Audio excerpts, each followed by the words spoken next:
Good morning everyone. Today I would like to present a case series on role of liothyronine in rapid preoperative optimization of hypothyroid patients.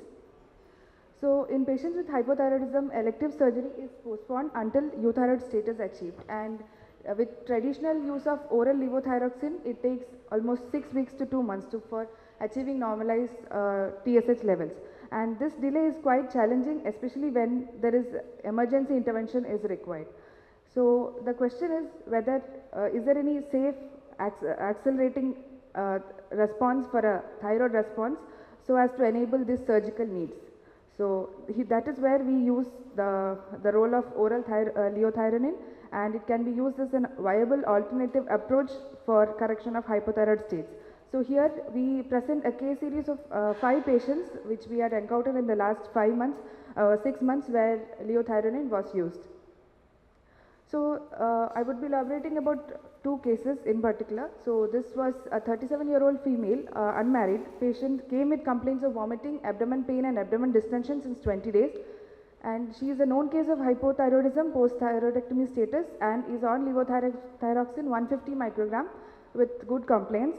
And she is also a known case of mixed connective tissue disorder on prednisolone and azathioprine 50 mg and with history of fundic gastritis 2 years ago, and with also ileocecal tuberculosis diagnosed and is on anti-tubercular drugs since the last 2.5 months. And also her menstrual history, she gives history of 5 months of amenorrhea.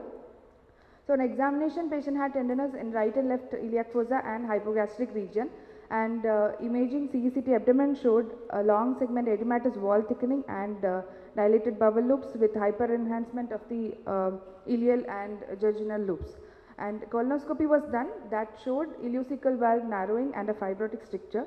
So she was diagnosed with subacute intestinal obstruction. She was unable to take anything orally. She had severe pain abdomen and was on total parenteral nutrition, and she was finally planned for laparoscopic assisted right hemicolectomy. But the twist was the thyroid function test was done and the TSH was 47.3 and T4 of 7 and a T3 of 60.1. So the question is, what next? So endocrinology opinion was sought, and we started on oral liothyronine 5 microgram TID, and also while continuing levothyroxine 150 micrograms. And after 3 days, free T4 was checked and it was 0.8 and she was fit for surgery. However, the patient demonstrated a dramatic response, clinical response, and she was, her pain abdomen subsided and oral intake resumed, and there was no longer need for a surgery. And even now she has come for after 1.5 months for follow-up, and her TSH levels is 3.5 with a free T4 of 0.98, and she is on liothyronine 5 microgram BD and levothyroxine. Her pulse rate is 94 and she had got her menstrual cycles also resumed. So this is another case, a 60-year-old female who was diagnosed with carcinoma esophagus status post chemoradiotherapy in 2021, and further evaluation found carcinoma in situ, and she was planned for video assisted thoracic surgery esophagectomy. Again, TSH levels was found to be elevated of 61, and we started on liothyronine 20 microgram TID along with the levothyroxine. After 5 days, she developed tachycardia, as you can see here, the dose, and then further the dose was reduced to 10 micrograms. And on day 6, free T4 was normal and was 0.92, and she was taken up for surgery. Post-operatively, we stopped liothyronine, but however, she got re-intubated post-extubation and was suspected of hypoventilation, so we started liothyronine again. But while adjusting the dose while titrating, she also had tachycardia and a transient episode of AF, and along with fever and evolving sepsis. So we stopped liothyronine and levothyroxine was continued. So these are the other cases where it was a 20-year female which diagnosed with papillary thyroid carcinoma, and she was planned for total thyroidectomy with neck dissection, but a TSH of 240. A 40-year-old female with carcinoma ovary and had a TSH of 307, and 39-year-old male with L4 L5 disc extrusion, and he was also planned for L4 L5 discectomy.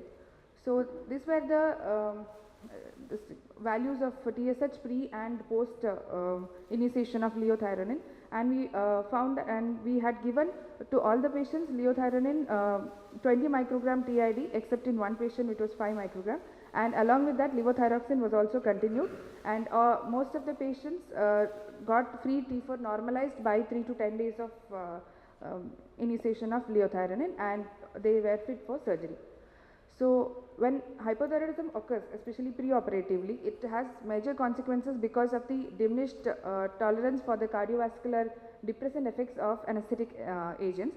So oral or nasogastric administration of T3 is an effective method in the management of hypothyroid patients, especially in semi-urgent surgeries.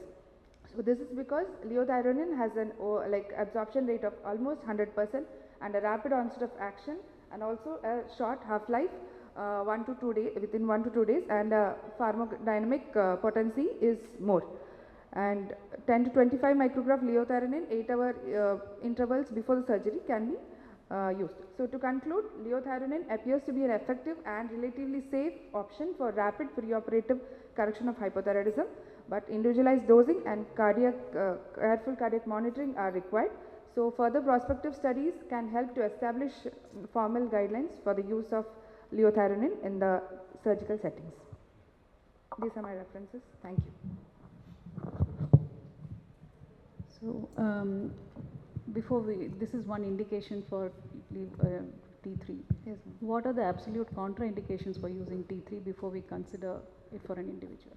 In patients with pregnancy and lactating females is absolute contraindications. And now the patient number 2 was a 60-year-old person. Yes, yeah. And you have initiated the patient on 20 microgram of T3. Yes, so is that a safe thing to do in an elderly person? Yeah. So or would you with go cardiac always slow? You mentioned that the patient developed tachycardia. Could yeah, have even developed an acute coronary syndrome. Yes, yeah. So an elderly patient, would you use such a high dose of T3? So whenever you use T3, what are the contraindications you should weigh in your mind?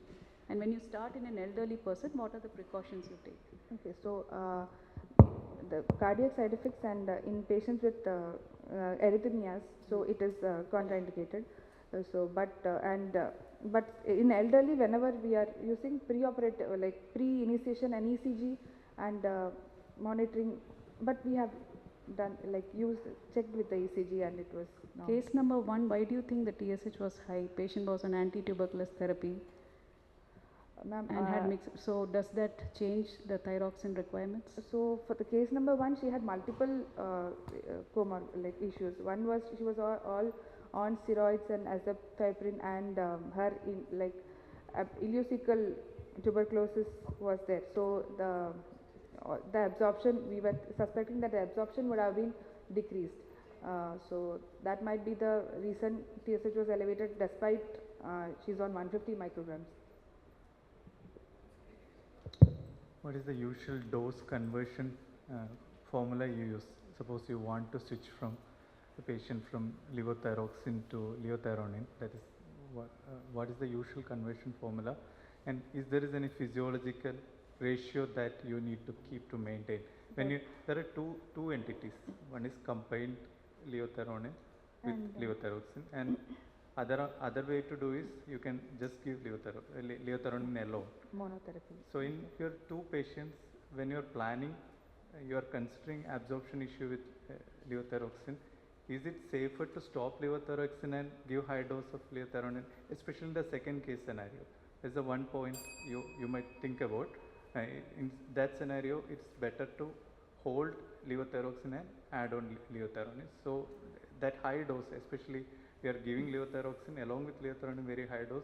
If you take the total dose, it will come around 16 to 3, 180 plus 150. So you are giving total 330 equivalent dose of levothyroxine in a single day. That's very high.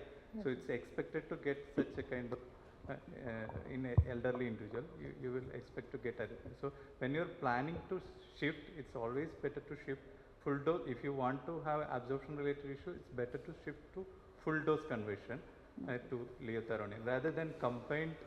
Combined, you need to maintain the physiological ratio. So that ratio depends upon 13:1 to 17:1. So you have to keep a very low dose of liothyronine and high dose of levothyroxine. So in absorption related issue, you need to go with the leothyronin alone. That is the take home. Probably that's Okay. what you want to intend, Yes. because all these patient has absorption related issue, Yes. and probably levothyroxine is not working. If that is the take home, better to go with the leothyronin alone. But you need to be cautious regarding the issues, Yes, as sir. Madam mentioned. How do you judge the severity of the disease, hypothyroidism? Because I see that you put TSH and as a very highlighted thing everywhere. Is TSH the reflection of the severity of the disease in terms of, or is it anesthetist that is failing to clear your patient because the TSH is very high, or why is it that? Otherwise, clinically also, how do you judge a patient is more severely hypothyroid or less severely hypothyroid? How do you make the judgment?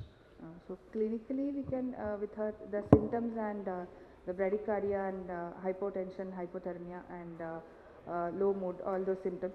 But in this setting, rather than the severity, the like elevated levels as such, because preoperative, surgery itself is a stress, and on top of that, like anesthesia and other sedation might again worsen the hypothyroid state. So before going for, so the clearance itself, pre-anesthetic clearance is also is a major reason for this. Which is the only scenario where you would not consider treating with T3 therapy prior to a surgery.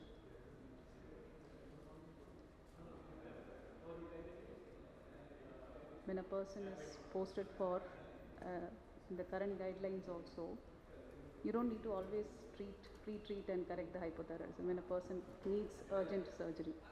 So which scenario would you not consider treating? You can always treat it after the surgery. When a person has a critical coronary artery disease and has to be posted for surgery, you wouldn't wait for treating with T3. You have post the patients. There's no need to treat such patients. You can always start the thyroxine after surgery.